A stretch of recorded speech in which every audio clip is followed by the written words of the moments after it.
Hello friends, welcome to our channel alpha to omega NCERT।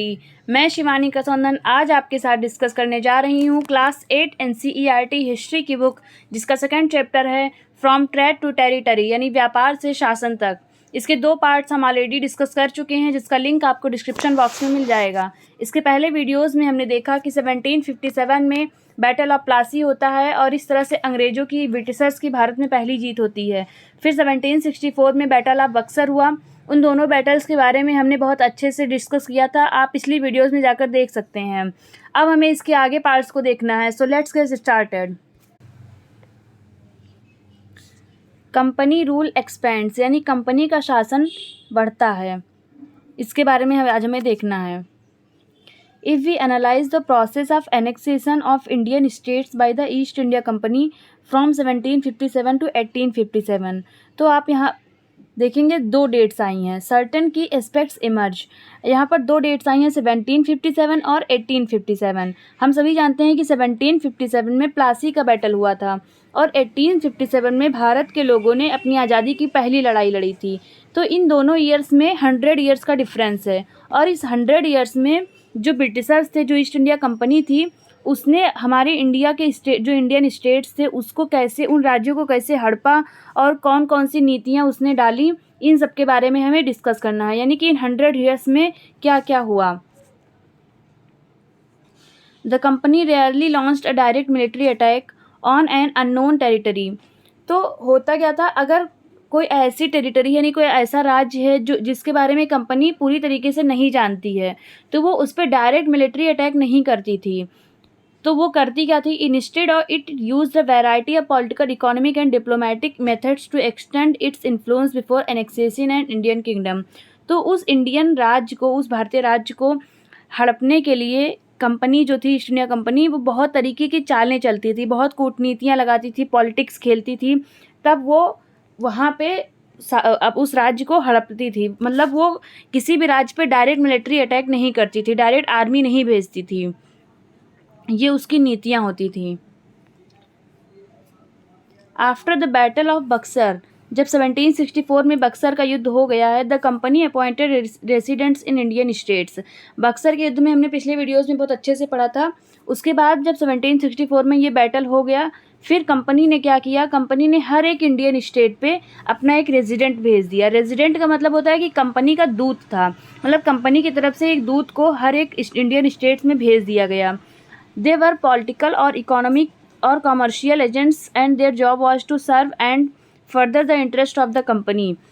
तो इन residents क्या थे, जो कंपनी थी उसके एजेंट के रूप में हर एक स्टेट पे रहते थे और उनका काम क्या था, उन रेजिडेंट्स का, उन दूतों का काम ये था कि कंपनी को सर्व करें और उस स्टेट में कंपनी के इंटरेस्ट को बढ़ाएं। Through the resident the company officers began interfering in the internal affairs of Indian states. तो अब उस रेसिडेंट के थ्रू वो कंपनी, ईस्ट इंडिया कंपनी, जो इंडियन स्टेट्स होते थे, भारतीय राज्य, उनके इंटरनल अफेयर्स में इंटरफेयर करने लगती थी। यानी कि जो उनके राज्य के आंतरिक मामले होते थे, जो उनके राज्य के अंदर के मामले होते थे, उसमें कंपनी इंटरफेयर करने लगती थी। और इंटरफेयर करते करते वो इतना आगे बढ़ जाती थी, they tried to decide who was to be the successor to the throne and who was to be appointed in administrative post. कि वही कंपनी ही डिसाइड करने लगती थी कि उस भारतीय राज्य की राजगद्दी पर, यानी कि वहाँ का अगला राजा कौन होगा, वहाँ की राजगद्दी पर कौन बैठेगा, और एडमिनिस्ट्रेटिव पोस्ट, यानी कि जो मेन पोस्ट थी राज दरबार की, जो प्रशासन करने की पोस्ट थी, उस पर कौन अपॉइंट होगा, ये सब कुछ कंपनी तय करने लगती थी। यानी कि राज्य राजा का, लेकिन राजा केवल नाम मात्र का रह जाता था, सब कुछ कंपनी के कंट्रोल में आ जाता था। वो ऐसा कैसे करती थी, तो ये देखते हैं। Sometimes the company forced the states into a subsidiary alliance। कभी कभी क्या होता था, कभी कभी क्या, ज़्यादातर ऐसा ही होता था, जो कंपनी होती थी वो हर एक स्टेट को सब्सिडरी अलायंस के लिए फोर्स करती थी। सब्सिडरी अलायंस का मतलब होता है सहायक संधि। ये बहुत इंपॉर्टेंट है सब्सिडरी अलायंस को समझना। According to the terms of this alliance, Indian rulers were not allowed to have their independent armed forces. तो जैसे किसी कंपनी, जब कंपनी, ईस्ट इंडिया कंपनी किसी राजा के साथ सब्सिडरी अलायंस करती थी, तो उसमें ये शर्तें होती थी कि जो इंडियन रूलर हैं, यानी कि जो उस राज्य के राजा हैं, वो अपने यहाँ की जो आर्म्ड फोर्स है, जो वहाँ की उनकी आर्मी है, उसको इंडिपेंडेंट तरीके से नहीं रख सकते हैं। यानी उनकी जो आर्म्ड फोर्स होती थी, राजा उस राज्य की जो आर्मी होती थी, जो सेना होती थी, वो कंपनी के हाथ में आ जाती थी, कंपनी के कंट्रोल में आ जाती थी। They were to be protected by the company but had to pay for the subsidiary forces that the company was supposed to maintain for the purpose of this protection। तो वो उस सेना को के रख रखाव में, यानी कि उस आर्मी की मेंटेनेंस में जो खर्चा आता था, उसकी पेमेंट कंपनी को राजा करते थे। यानी कि जो राजकोष था, उससे जो राजा का खजाना होता था, उसके पैसों से कंपनी की मेंटेनेंस की जाती थी। और लेकिन ये किसके कंट्रोल में होता था? तो ये ईस्ट इंडिया कंपनी के कंट्रोल में होता था। तो एक तरीके से पैसा राजा का और कंट्रोल किसका है? कंपनी का। लेकिन if the Indian rulers failed to make the payment then part of the territory was taken away as penalty.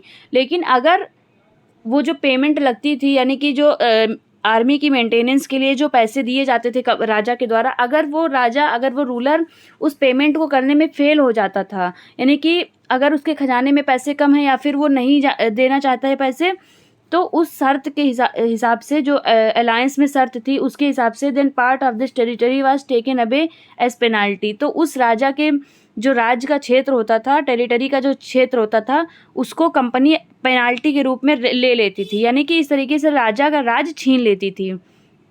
अब इसको हम एग्जाम्पल के तरीके से समझेंगे। For example, When Richard Wellesley was Governor General in 1798 to 1805, the Nawab of Awadh was forced to give over half of his territory to the company in 1801।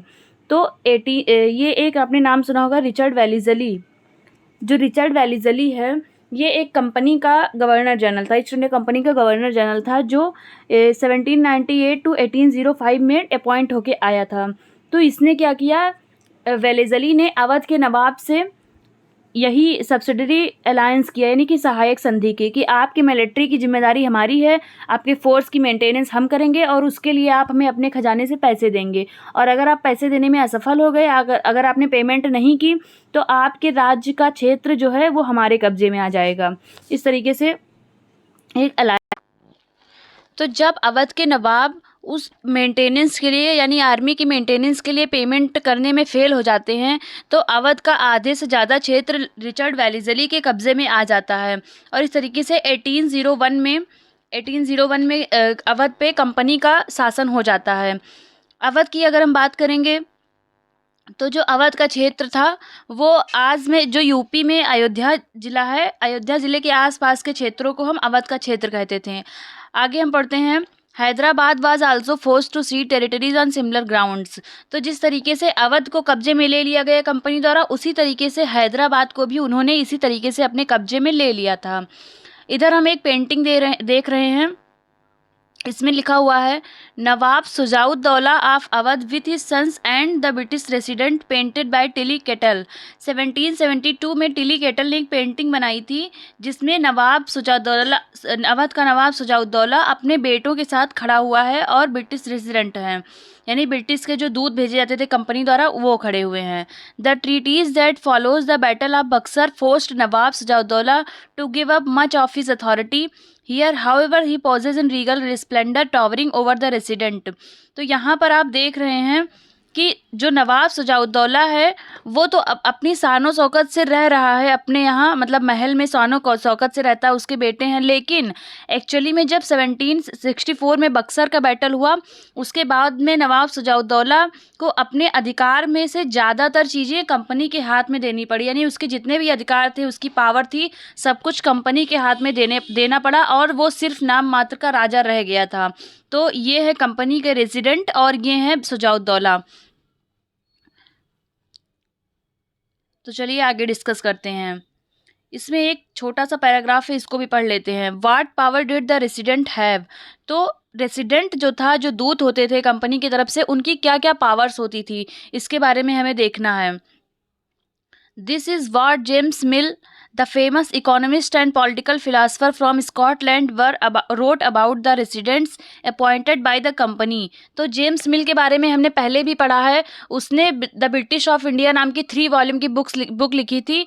वो Scotland का एक फेमस इकोनॉमिस्ट और political और philosopher था. तो उसने company के जो रेसिडेंट अपॉइंट किए जाते थे उनके बारे में लिखा है. क्या लिखा है कि we place a resident who really is king of the country, what injections of non interference he may act under. तो जो वो कहता है कि हम एक रेसिडेंट को नियुक्ति करते हैं, यानी कि एक रेसिडेंट अपॉइंट करते हैं जो वास्तव में कंट्री का किंग होता है. उसने बताया है कि जो रेसिडेंट हम भेजते हैं वही उस राज्य का किंग होता है. Whatever injections of non interference he may act under, वो जो भी हस्तक्षेप की नीति अपनाता है. नॉन इंटरफेरेंस का मतलब यहाँ पर है कि अहस्तक्षेप, यानी कि वो राज्य के मामले में हस्तक्षेप नहीं करता है. लेकिन इसके आगे में ये देखना है, as long as the prince acts in perfect subservience and does what is agreeable to the resident, this is to the British government, things go on quietly, they are manage without the resident appearing much in the administration of affairs. तो वो कहता है कि जब तक जो राज का Prince होता है, यानी कि जो राजा या राजकुमार होता है उस राज्य का, जब तक वो हमारे अधीन है, यानी हमारे सबसर्वियंस में है, हमारे अधीन काम करता है, हमारे मन मुताबिक काम करता है, और वो जो भी काम करता है वो उस रेसिडेंट के हिसाब से होते हैं, यानी कि रेसिडेंट उस बात पे एग्री होता है, तब तक तो वो नॉन इंटरफेरेंस रहता है, यानी कि अहस्तक्षेप, वो हस्तक्षेप नहीं करता है उस राज्य में, और सारी चीज़ें अच्छे से क्वाइटली चलती रहती हैं. But when anything of a different nature happens, लेकिन अगर कभी कोई चीज़ ऐसी घटित होती है, ऐसी चीज़ें राजा करने की कोशिश करता है जो उस रेसिडेंट को पसंद नहीं है, the moment the prince takes a course which the British government thinks wrong, then comes clashing and disturbance. और वो प्रिंस जो है, वो राजा जो है या राजकुमार उस राज्य का कोई ऐसा डिसीजन लेता है जो ब्रिटिश गवर्नमेंट को पसंद नहीं है, या फिर ब्रिटिश गवर्नमेंट ये सोचती है कि ये गलत है, यानी कि दोनों में क्लैश हो जाता है, तब हम क्लैश कर देते हैं या डिस्टर्ब कर देते हैं, यानी कि तब युद्ध होता है. कहने का मतलब है कि जब तक राजा कंपनी के रेसिडेंट के मन मुताबिक काम करता है तब तक सब कुछ ठीक चलता रहता है, और जैसे ही राजा अपने मन से कुछ करने की कोशिश करता है, कोई डिसीजन लेता है, तो उस पर कंपनी अपना अटैक कर देती है. इस तरीके से उसने डायरेक्टली बोला है जेम्स मिल ने कि जो रेसिडेंट होता है वो ही एक्चुअली किंग होता है. तो आप समझ सकते हैं कि जो रेसिडेंट अपॉइंट किए जाते थे उनकी कितनी पावर होती थी. तो चलिए, ये तो हो गई अवध की बात आगे और अलायंस की बात. आगे हम बात करते हैं मैसूर के बारे में. Tipu Sultan the tiger of Mysore. Tipu Sultan को मैसूर का टाइगर कहते थे. इसके बारे में हमें आगे डिस्कस करना है. The company resorted to directive military force confrontation when it saw threat to its political or economic interest. This can be illustrated with the case of the southern Indian state of Mysore.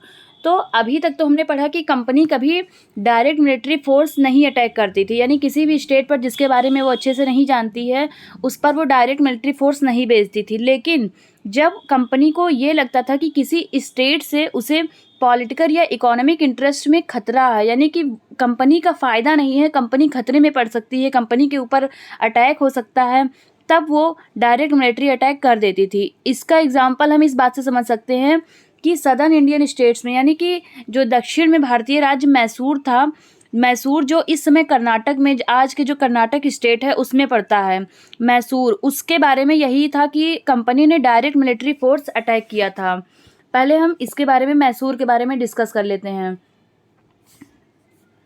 Mysore had grown in strength under the leadership of powerful rulers like Hyder Ali, ruled from 1761 to 1782, and his famous son Tipu Sultan, ruled from 1782 to 1799.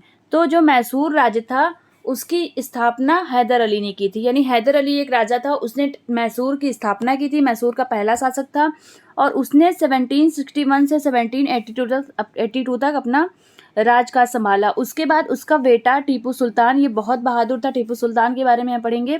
Tipu Sultan ने 1782 से 1799 तक के मैसूर पे अपना शासन किया, और 1799 में एक युद्ध में टीपू सुल्तान की डेथ हो जाती है, और इस तरीके से मैसूर इनके हाथ से चला जाता है.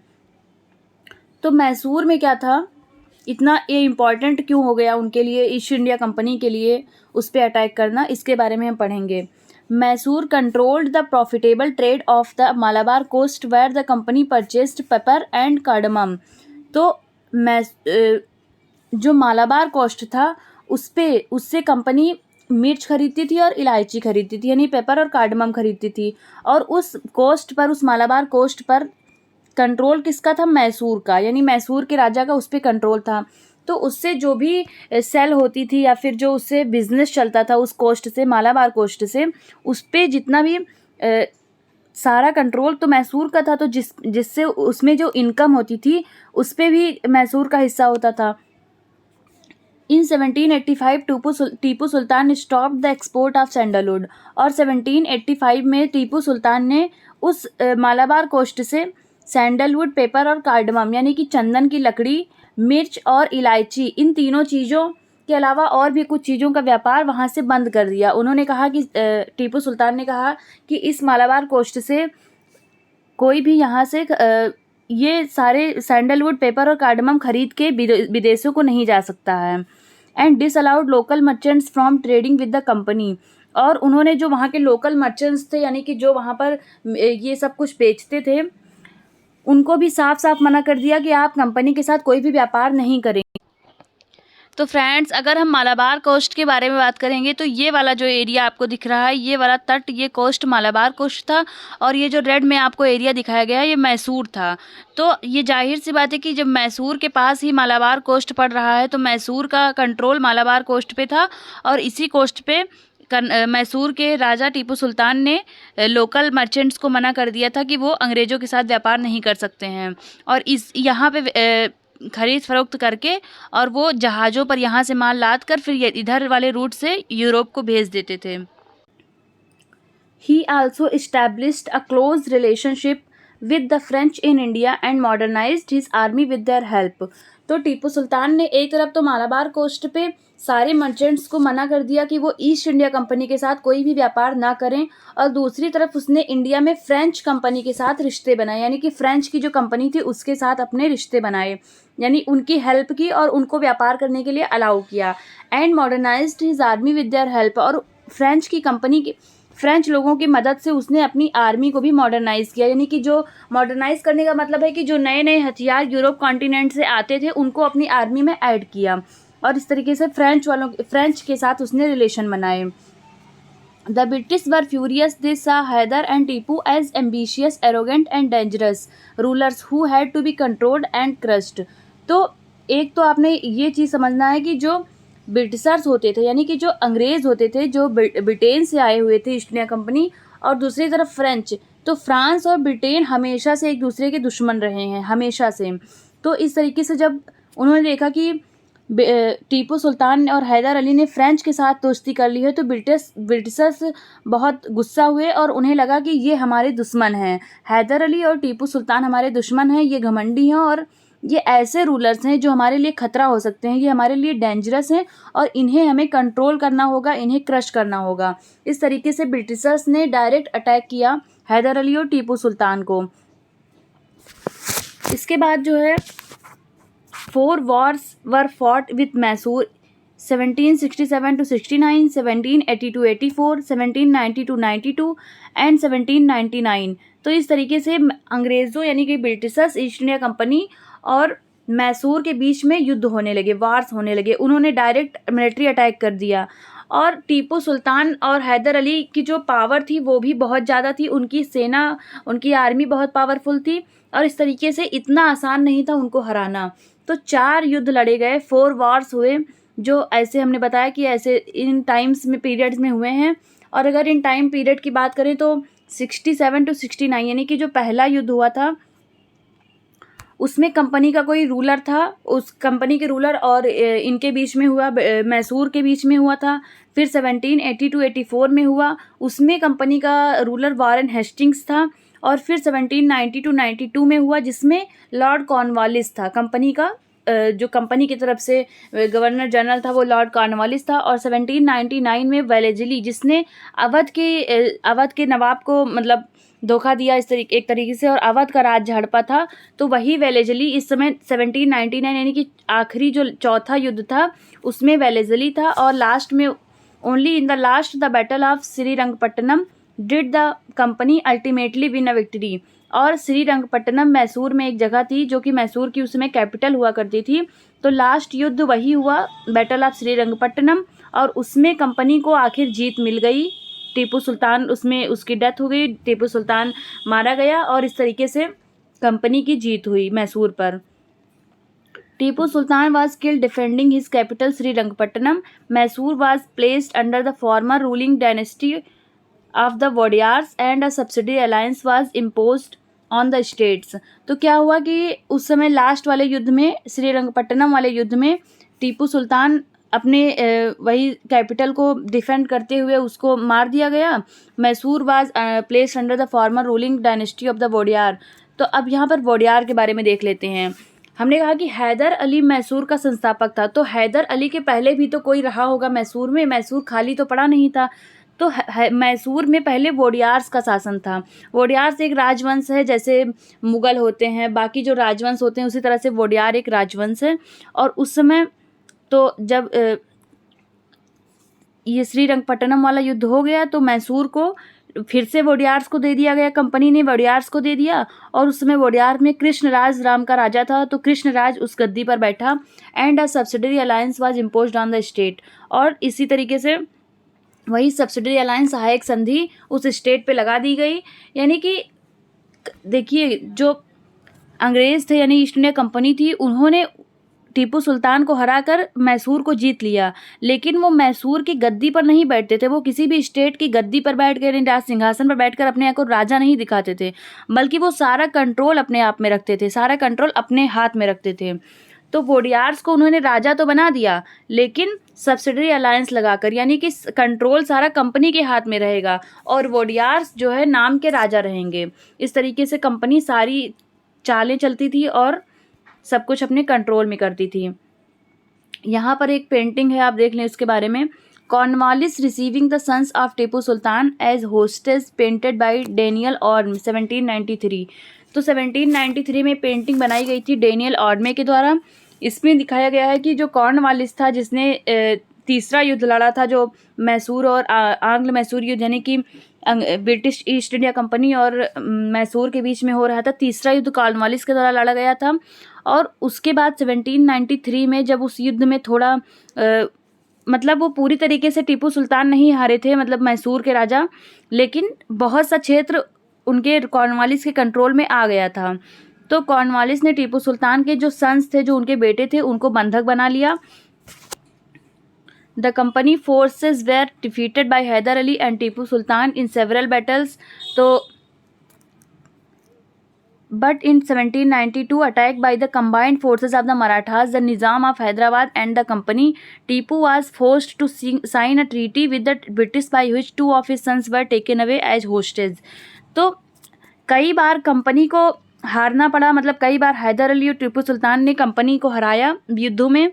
लेकिन 1792 में क्या हुआ कि जो मराठास थे, मराठा के बारे में आगे पढ़ेंगे, मराठास और हैदराबाद के निज़ाम, इन लोगों ने कंपनी का साथ दे दिया। यानी कि इन लोगों ने, कंपनी ने, एक तो कंपनी ने और दूसरे मराठास ने और हैदराबाद के निज़ाम ने, ये तीनों लोग एक साथ में हो गए और इन तीनों ने मिलकर जब टीपू सुल्तान पर अटैक किया तब टीपू सुल्तान हार गया और उसने एक संधि की, यानी कि एक ट्रीटी साइन की, एक संधि पे हस्ताक्षर किए। उसमें यह था कि जो टीपू सुल्तान है उसके दो बेटों को ब्रिटिश अपने यहाँ रखेंगे बंधक बनाकर, यानी हॉस्टेज के रूप में रखेंगे।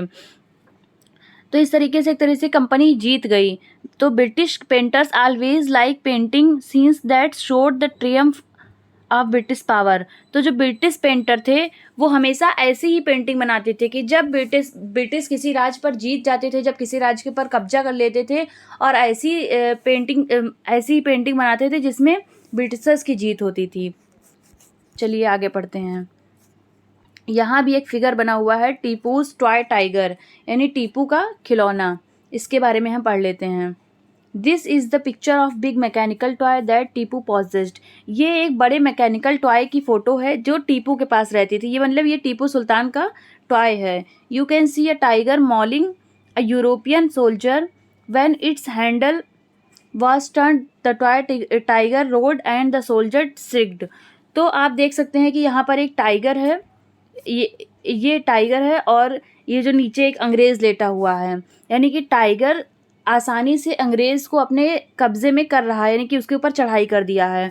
और जब इस टाइगर में एक हैंडल लगा हुआ था, तो जब वो हैंडल मूव करता था तो टाइगर बहुत ज़ोर से रोर करता, यानी कि दहाड़ता था, टाइगर दहाड़ता था और ये जो सोल्जर है ये सिकुड़ जाता था। यानी एक तरीके से टाइगर की जीत दिखाई गई है उस अंग्रेज पर। This toy tiger is now kept in the Victoria and Albert museum in London. और ये टॉय अब कहाँ पे रखा हुआ है, तो लंदन के जो विक्टोरिया एंड अल्बर्ट म्यूजियम है उसमें ये अब भी रखा हुआ है। The British took it away when Tipu Sultan died defending his capital Seringapatam on 4 May 1799। तो 4 मई 1799 में जब टीपू सुल्तान की डेथ हो जाती है तब ब्रिटिशर्स इस टॉय को अपने यहाँ ब्रिटिश लेकर चले गए थे। तो इसमें इस टॉय में मेनली ये दिखाया गया है कि टाइगर के रूप में टीपू सुल्तान को दिखाया गया है। और ये जो ये पड़ा हुआ है इसके मतलब ये अंग्रेज है, एक अंग्रेज का सैनिक है। तो इनके कहने का मतलब है कि टीपू सुल्तान एक ऐसा शेर है जो अंग्रेज को आसानी से हरा सकता है। चलिए, टीपू सुल्तान को टाइगर क्यों कहते थे इसके बारे में भी हम जान लेते हैं। द लीजेंड ऑफ टीपू सुल्तान, यानी टीपू सुल्तान की बहादुरी की कहानी। लीजेंड का मतलब होता है बहादुरी की कहानियाँ। जैसे आपने बहुत से राजाओं के बारे में सुना होगा जिनकी बहादुरी की कहानी अब भी आपको लोग सुनाते रहते हैं घर में, तो इसी तरीके से टीपू सुल्तान की भी एक कहानी थी। Kings are often surrounded by legend and their powers glorified through फोल्कलेयर।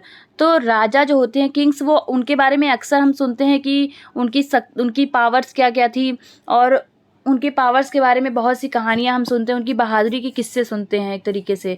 Here is a legend about Tipu Sultan who became the ruler of Mysore in 1782। तो इसी तरीके से टीपू सुल्तान के बारे में भी एक कहानी है जो मैसूर का 1782 में राजा बना था, उसके बारे में कहानी है। It is said that once he went hunting in the forest with a French friend. कहा जाता है कि एक बार वो अपने फ्रेंच फ्रेंड को लेकर, यानी फ्रांस का कोई फ्रेंड था उनको लेकर वो जंगल में गए थे शिकार करने के लिए। There he came face to face with a tiger, और वहाँ पर उनका सामना एक टाइगर से हो गया।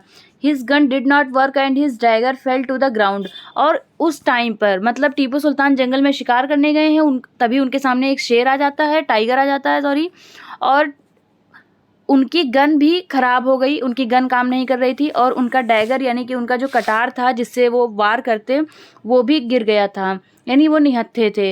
ही battled with the tiger armed until he manage to reach down and pick up the dagger. और कहा जाता है कि वो तब तक उस टाइगर से लड़ते रहे जब तक कि वो उस डैगर को उठाने में सफल नहीं हो गए, यानी कि उस डैगर को उठाने तक कि वो खुद उस टाइगर से लड़ते रहे। Finally he was able to kill the tiger in the battle, और आखिरकार उन्होंने उस टाइगर को मार दिया। After this he came to be known as the tiger of Mysore. और इस घटना के बाद, इस कहानी के बाद उनको टाइगर ऑफ मैसूर कहा जाने लगा, यानी कि मैसूर का शेर। He had the image of the tiger of his flag. और उनके जो मैसूर का जो फ्लैग था, जो झंडा था, जैसे हमारा तिरंगा है उसी तरीके से मैसूर का जो फ्लैग था उसमें एक टाइगर की पिक्चर बनी होती है। आप कभी भी देखेंगे सर्च करके कि मैसूर के झंडे पे किसका चित्र है, तो टाइगर का चित्र है। तो इस तरीके से हमने देखा कि टीपू सुल्तान को टाइगर ऑफ मैसूर कहा जाता था। भले ही ये कहानी सच हो या ना हो, लेकिन ये ज़रूर है कि टीपू सुल्तान बहुत ही बहादुर। तो फ्रेंड्स, ये वीडियो यहीं तक, इसके आगे हम अगले पार्ट में डिस्कस करेंगे। तब तक के लिए पढ़ते रहिए, खुश रहिए। इस चैनल को ज़्यादा से ज़्यादा सब्सक्राइब करें, शेयर करें और लाइक करें। Thank you.